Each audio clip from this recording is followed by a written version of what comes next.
Um dos personagens de animes recentes que mais tornam a opinião do público bem divisiva em relação a seu gosto por ele, com certeza é Takemichi Hanagaki, de Tokyo Revengers. E eu digo divisivas não só por grupos de fãs que gostam dele ou não, mas também por um ponto de vista pessoal. Eu pelo menos digo por mim que apesar do que vou falar hoje, há certos comentários contra ele que não tem como não concordar.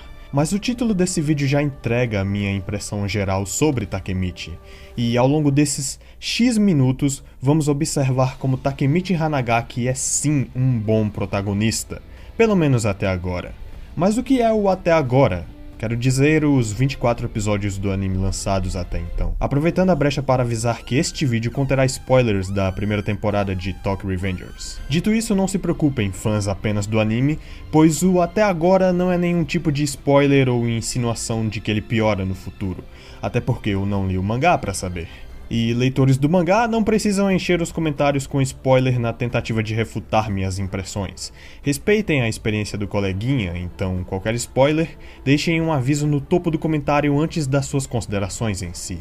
Takemichi é um personagem principal de shonen do tipo fora da curva em relação a outros personagens principais. Ao invés de começar como um garoto fraco, mas um prodígio que vai explorando o máximo dos seus poderes ocultos que ainda precisam ser despertados, ele inicia a história como um fracasso total e continua um fracasso total. E estupidamente esse é o motivo de ódio de muitos contra Takemichi, mas me deixem explicar por que não estou entre eles. No ponto inicial da trama, Takemichi fracassou na vida, basicamente tudo deu errado. Mora sozinho em um apartamento ruim, tem um emprego com uma chefe horrível e é zombado por todo mundo. E só por isso o anime tenta mostrar como o mundo é um lugar cruel e fazer a gente sentir pena do Takemichi? Não, ao invés disso, circunstâncias fazem ele voltar para o passado e vivenciar sua adolescência, observando de perto o sujeito ridículo que ele era e as coisas preciosas que ele deixou para trás, seus amigos, sua namorada Tachibana e também a oportunidade de enfrentar tudo aquilo que o oprimia. E por essa razão que, mesmo tendo passado 12 anos e apesar da sensação da Tachibana dele ser alguém mais maduro do que deveria ser, Takemichi ficou estagnado na idade mental de alguém de 14 anos. Essa história é resumidamente ele recebendo uma nova chance de crescer como pessoa, só que dessa vez tendo ciência das consequências caso não faça, que ao longo dos episódios ele vai descobrindo cada vez mais o quão trágicas são. Quando ele conhece Naoto e o salva de bullies, ele o dá dicas de perseverança e de como se impor, que nem mesmo ele segue. E todos esses males da sua fraqueza jogados na sua cara nessa experiência no passado faz perceber que está na hora de mudar.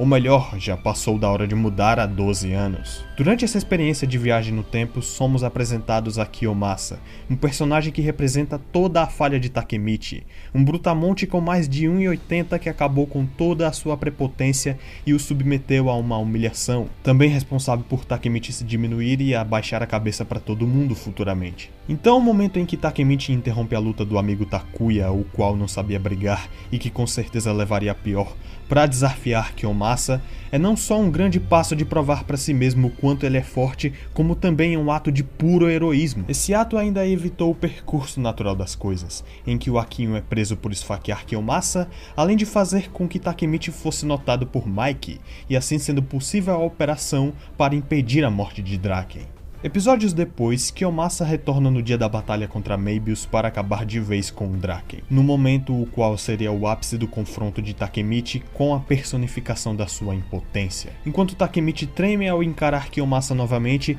Draken percebe sua hesitação e o pede para que fuja. Esse é o instante da maior humilhação de Takemichi até então.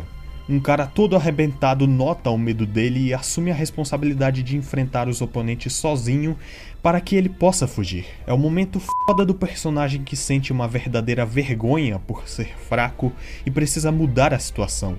Em tal caso, numa cena até que badass, ele enfrenta Kiyomasa de uma vez por todas, só que ao invés de apenas resistir aos socos como na luta passada, agora sua intenção é lutar de verdade e vencer. E a sua superação é pautada não apenas vencendo de fato Kiyomasa, como fazendo isso a partir de uma força própria pertencente a Takemichi Hanagaki, e não centrada em uma monstruosidade como Mike ou Draken.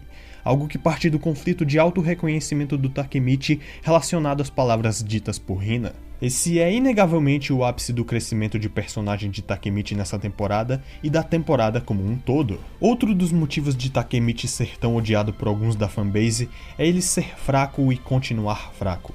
E eu sinto que essa é uma razão vinda da existência de tantos protagonistas overpowers que ofuscam a oportunidade desse tipo de personagem de brilhar. Takemichi é inseguro, chorão, covarde, fraco, e isso é ótimo. Se ele fosse um monstro como Draken ou Mike, seria muito fácil.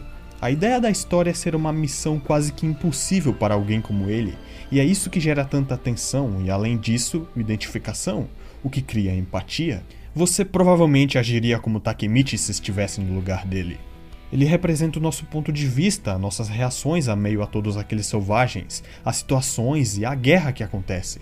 Um dos momentos mais perfeitos que demonstram isso é quando ele dá um soco na cara de Kisaki a primeira vez que o vê. Kisaki é basicamente o causador de toda a tragédia que acontece no futuro, um personagem construído para ser odiado. Então ele simplesmente faz o que o público faria. E não podemos descartar a sua qualidade de alguém que inspira pessoas. Uma característica típica de personagem principal de shonen, eu sei, mas que ainda assim é admirável em Takemichi e ainda assim tem efeito prático. Enquanto Atoman ficava em desvantagem com os membros mais fracos se dando por vencido, lá estava ele ainda de pé e desafiando a gangue oposta, o que faz os guerreiros sentirem a mesma vergonha que o próprio Takemichi sentiu quando fugia, motivando-os a continuar lutando e recuperando a força da gangue. Mesmo assim, é fácil entender por que uma certa parte das pessoas o detestam por conta de algumas de suas ações estúpidas. Assim como eu e você sentimos raiva de alguma cagada que nós mesmos fazemos na vida real. O Subaru na primeira temporada de ReZero é também um personagem do gênero que foi recebendo ódio por um bom tempo. Há até certos paralelos entre os dois, parando para pensar. Principalmente na questão do resultado da alteração do futuro não ter sido mais feliz. E por isso a ambição de Takemichi de se tornar a maior autoridade da Toman de modo a ter poder para eliminar a raiz do problema é o que torna tudo muito mais empolgante, nos despertando a curiosidade de saber como vai conseguir e se vai conseguir. E é perfeitamente possível mencionar a grandeza desse objetivo em comparação a outros protagonistas de shonen, devido a ser um propósito grande, mas o qual a gente acompanha sua construção, e que é em prol de um objetivo menor, salvar Hina. Então sim, eu torço para o Takemichi e acho que ele teve um bom progresso como personagem principal nessa primeira temporada. E espero que continue assim, afinal, enfraquecer o personagem enfraqueceria toda a história de Tokyo Revengers. Mas se de todo modo você ainda é alguém que não gosta do Takemichi, não seja por isso, tem espaço nos comentários para que você possa expor suas justificativas. E se você achou esse vídeo bom de assistir, eu conto com a sua contribuição por meio do like, inscrição, compartilhamento e até quem sabe assinando o Seja Membro. Agradeço por visitar esse canal onde um otaku aleatório expõe a sua opinião nem um pouco relevante sobre desenhos japoneses. Obrigado por perder seu tempo assistindo esse vídeo e até a próxima.